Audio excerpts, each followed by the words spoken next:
2024 లేదా 25లో డిగ్రీ లేదా బీటెక్ చదివారా? సాఫ్ట్‌వేర్ జాబ్ కోసం ఎదురు చూస్తున్నారా? అయితే కోడ్ జ్ఞాన్ 100 డేస్ కోర్సులో చేరండి, జాబ్ సాధించండి. ఈ కేసులో మనకి ఒక కన్క్లూషన్ అనేది రావడం లేదు. ఎందుకంటారు? అసలు ఎక్కడ ల్యాక్ అయింది? అసలు నిజాలు ఏంటి సార్? సురేంద్రకి సంబంధించిన కుటుంబీకులు ఎవరైనా ఒక సుపారీ ఇచ్చి, లేకపోతే ఈ అమ్మాయి యొక్క లోకేషే కాకుండా ఇంకా ఎవరైనా అబ్బాయికి ఇన్ఫర్మేషన్ ఉందా? ఒకవేళ వైష్ణవని అంత అమానుషంగా కొట్టి చంపాల్సిన అవసరం ఎవరికి ఉంటుంది? నిజమైనటువంటి దోషులు తప్పించుకోకూడదు. నమస్తే, వెల్కమ్ టు సుమన్ టీవీ. నేను మీ యాంకర్ శ్రీ. రైట్ నో మనతో పాటు ఉన్నారు హైకోర్టు అడ్వకేట్ అలగరి రవీంద్రనాథ్ గారు.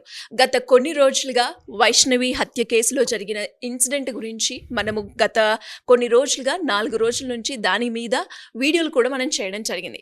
బట్ స్టిల్ ఇంకా ఎక్కడ లాక్ అవుతుందో అర్థం కావట్లేదు.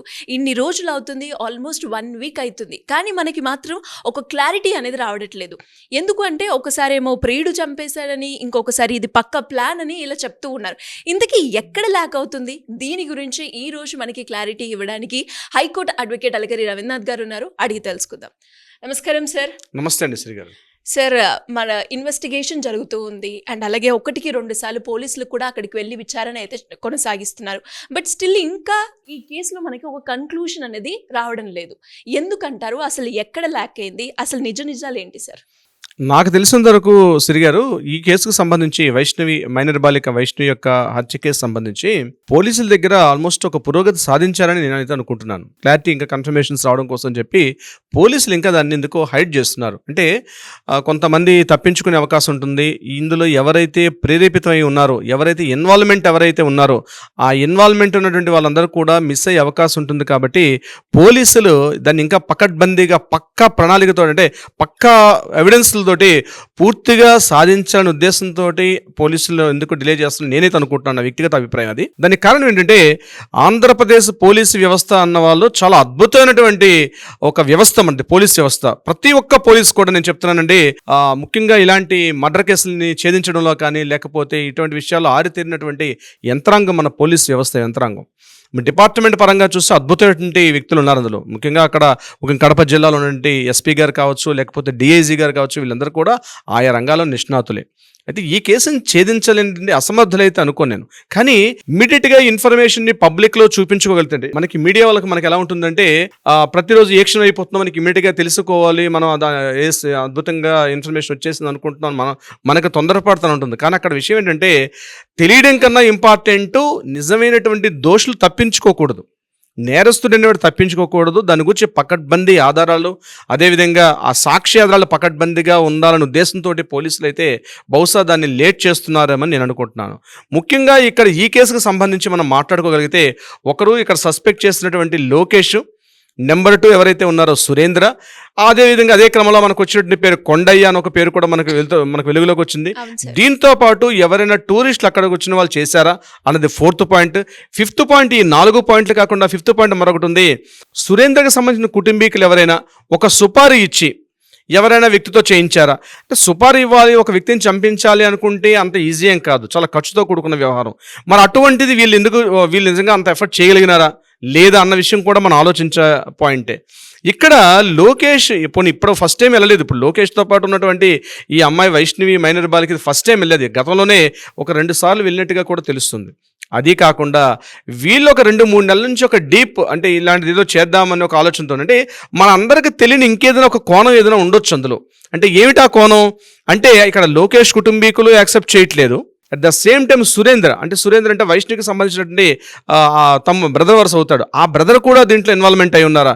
ఇందులో ఏం జరిగింది? ఆ అమ్మాయి అక్కడికి వచ్చేయడానికంటే వీళ్ళు గండికోటకు వెళ్తున్నట్టుగా కొంతమంది వ్యక్తులకి ఏదైనా తెలిసి, కొంతమంది వ్యక్తులకి తెలిసి ముందుగానే ప్లాన్ ప్రకారం చేసి అనుకున్న క్షణంలో ఇద్దరిని చంపేద్దాం అనుకున్నారు. లోకేష్ని వైష్ణవి ఇద్దరిని చంపేద్దాం అనుకుంటున్న క్రమంలో అక్కడ లోకేష్ మిస్ఫైర్ అయిపోయింది. లోకేష్ తప్పించుకుని పోయాడా అన్నది కూడా ఒక డౌట్ ఎక్కువగా మనకు కనిపిస్తుంది ఇక్కడ ఈ యొక్క స్టోరీలో వినిపిస్తుంది. మరొకటి, ఒకవేళ వైష్ణవని అంత అమానుషంగా కొట్టి చంపాల్సిన అవసరం ఎవరికి ఉంటుంది అంటే పరువు హత్య వస్తుందా? అంటే పరువు హత్య అంటే ఏమైనా కులాలకు సంబంధించి ఇటుకి సంబంధించిన తేడా ఉందా కాబట్టి ఈ అమ్మాయిని చంపేయాలని చెప్పి ఏమైనా అనుకున్నారా? ఎవరు ఇందులో ఇన్వాల్వ్మెంట్ అయి ఉన్నారు? ఎందుకంటే గండికోట అన్నది ఒక దుర్భేద్యంగా ఉన్నటువంటి ఒక ఐసోలేటెడ్గా ఉన్నటువంటి ఒక ప్రదేశం, అది చాలా దూరంగా ఉన్నటువంటి ప్రదేశం. అక్కడ ఈ అమ్మాయి ఒంటరిగా, అంటే ఫోన్ వచ్చింది ఇంటి నుంచి, ఇప్పుడు వాళ్ళ మామయ్య గారు ఫోన్ చేశారు, ఎవరు ఈ లోకేష్ వాళ్ళ మామయ్య ఫోన్ చేసి మీరిద్దరు అక్కడ ఉన్నట్టుగా తెలిసింది, ఇమీడియట్గా వచ్చేసామన్నప్పుడు ఇదే విషయాన్ని ఆ అమ్మాయితో చెప్తే, అమ్మాయి నేను ఇక్కడే ఉంటాను, నేను ఈవినింగ్ ఇంట్లో చెప్పకుండా వచ్చాను కాబట్టి ఈవినింగ్ 4:35 వరకు ఇక్కడే ఉండి 4 o'clock నేను బస్ తీసుకొని జమ్మలమడుగు వచ్చేస్తానని చెప్పి అమ్మాయి చెప్పింది. అంటే మరి 4 o'clock వరకు మనుషులు లేనటువంటి ఒక సంచార ప్రదేశంలో ఒక్క అమ్మాయి ఇలా సాహసం చేసింది, ఉండగలదా? లేకపోతే ఈ అమ్మాయి యొక్క లోకేషే కాకుండా ఇంకా ఎవరైనా అబ్బాయికి ఇన్ఫర్మేషన్ ఉందా? ఇక్కడ మనం అనేక రకాలుగా మనం ఆలోచించాల్సిన పరిస్థితి వస్తుంది. అంత ధైర్యంగా 11 గంటలు 12 గంటల నుంచి ఈవినింగ్ 4 వరకు ఒక్కతే ఎలా ఉంటుంది? సహజంగా ఆలోచిస్తే అమ్మాయిలు తోడు లేకపోతే కొద్ది దూరంగా వెళ్ళాలంటేనే ఎవరు నిర్మానుష్య ప్రదేశంకి వెళ్ళాలని భయపడతారు. అటువంటిది ఆ అమ్మాయి నేను ఈవినింగ్ 4 వరకు ఇదే ప్రదేశంలో ఉంటాను, నువ్వు వెళ్ళిపోమని చెప్పి ఏ ధైర్యంతో చెప్పింది? అది కూడా మనం సస్పెక్ట్ చేయాల్సిన పరిస్థితి వస్తుంది. అంటే ఆ అమ్మాయికి వాళ్ళ బ్రదర్ వస్తాడని తెలుసా?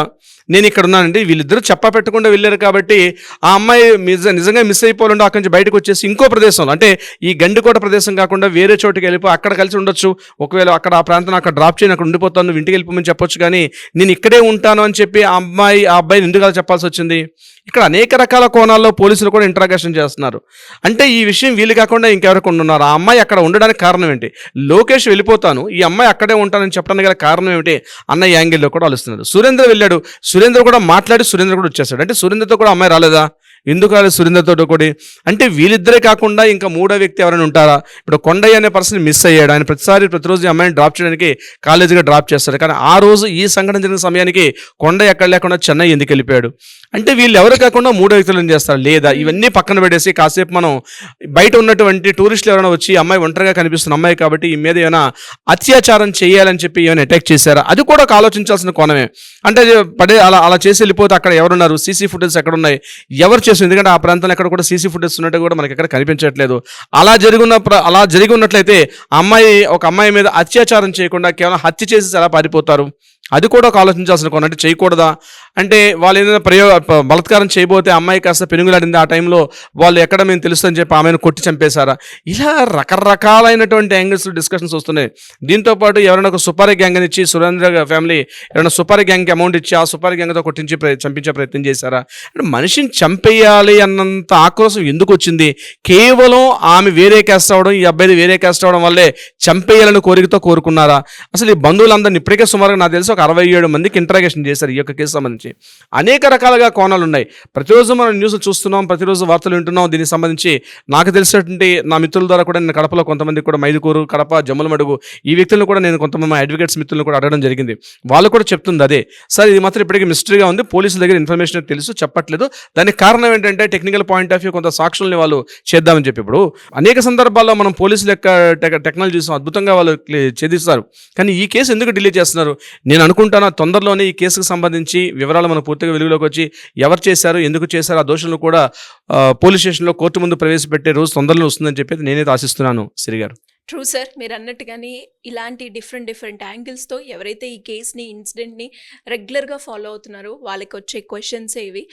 వీటన్నిటికీ కూడా ఒక క్లారిటీ రావాలి అంటే ఇన్వెస్టిగేషన్ కంప్లీట్ అయిన తర్వాతనే మనకు వస్తుంది అని అర్థమవుతుంది. ఎనీవేస్, ఇంకా పోలీసులు కూడా తొందరగా ఈ ఇన్వెస్టిగేషన్ ప్రాసెస్ని కంప్లీట్ చేసి ఒక క్లారిటీ ఇవ్వాలి అని అనుకుందాం. Anyways, great information. Thank you so much. Thank you so much Sri గారు. సుమన్ టీవీలో మీ పర్సనల్ అండ్ బిజినెస్ ప్రమోషన్స్ కోసం కింది నెంబర్కి కాంటాక్ట్ చేయండి.